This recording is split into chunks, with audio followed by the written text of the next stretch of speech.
If you asked people how the Vatican became powerful, most would give the same answer: faith, belief, God. But that explanation is incomplete, because belief alone doesn't build empires. Armies do, systems do, control does. And the Vatican's most powerful weapon was never religion itself. It was something far more effective. It was organization. And once you see how it worked, the rise of the Vatican stops looking like a miracle and starts looking like one of the most sophisticated power structures ever built. When the Western Roman Empire collapsed in the 5th century, Europe didn't fall into chaos overnight. It fractured. Roads decayed, cities shrank, literacy collapsed, central authority vanished.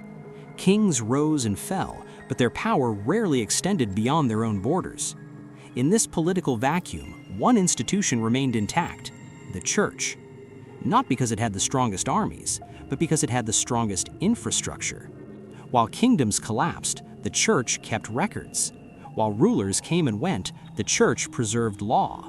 While borders shifted, the Church remained everywhere. It was the only organization that connected Europe into a single system, and that system would quietly become its greatest weapon. The Church didn't just tell people what to believe, it told them when to live.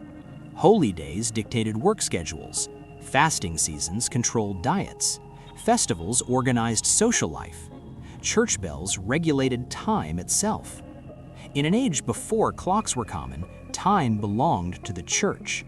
If you wanted to know when to work, celebrate, marry, or mourn, you listened to the bells. That wasn't religious authority. That was behavioral control. For most of medieval Europe, the Church controlled literacy. Very few people could read or write, and almost everyone who could worked for the Church. Priests, monks, bishops, scribes. That meant the Church controlled contracts, laws, genealogies, land records, and correspondence between rulers. If you wanted something recorded, validated, or remembered, you needed the Church. And if you wanted your power to outlast you needed it written down. One of the Church's most feared tools wasn't hell, it was excommunication. To modern ears, that sounds symbolic. In the Middle Ages, it was devastating. An excommunicated person couldn't receive sacraments, be married by the Church, or buried in consecrated ground. But more importantly, their subjects were no longer required to obey them. Excommunication turned kings into political ghosts. No rebellion required, no army raised, just a declaration, and power dissolved. That's not religious punishment, that's legal warfare. By the High Middle Ages, the Vatican had something no kingdom could match: a continent-wide bureaucracy. Every diocese reported upward, every bishop answered to Rome, every decision created paperwork. This wasn't chaos, it was process. Rome knew who ruled where, which lands belonged to whom, which rulers were loyal and which were problematic. Information flowed inward, decisions flowed outward. That feedback loop is the backbone of power.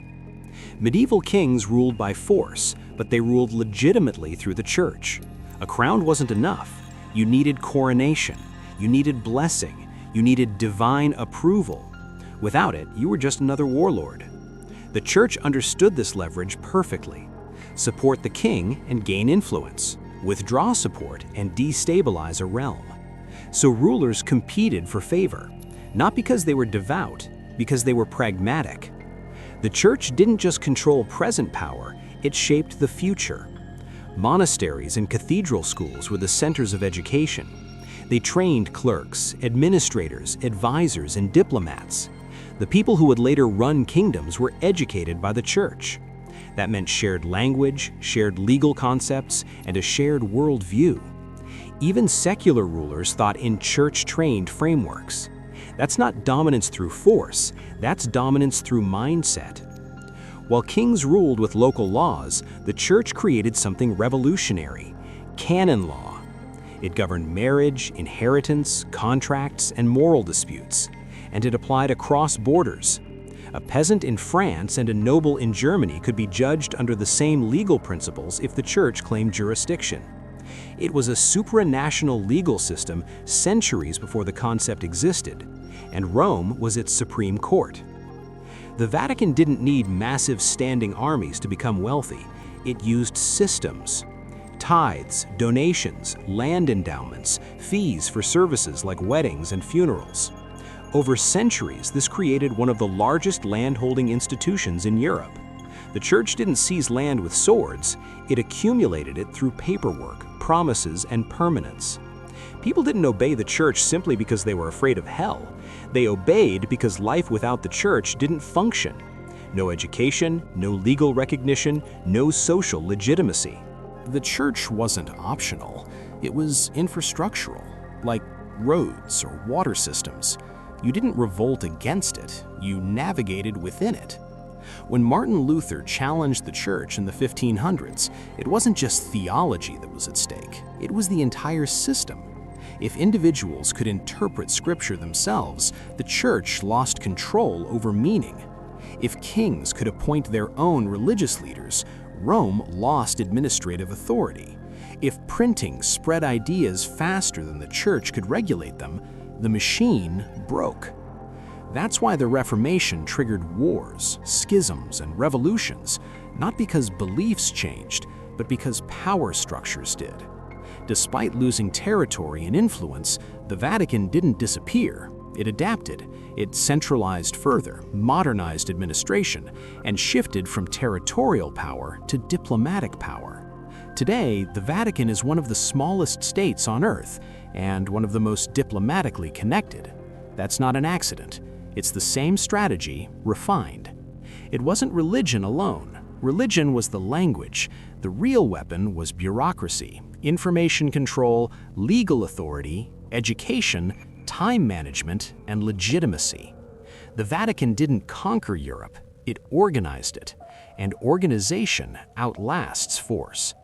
That strategy didn't vanish with the Middle Ages, it evolved. Modern institutions don't rely on belief either.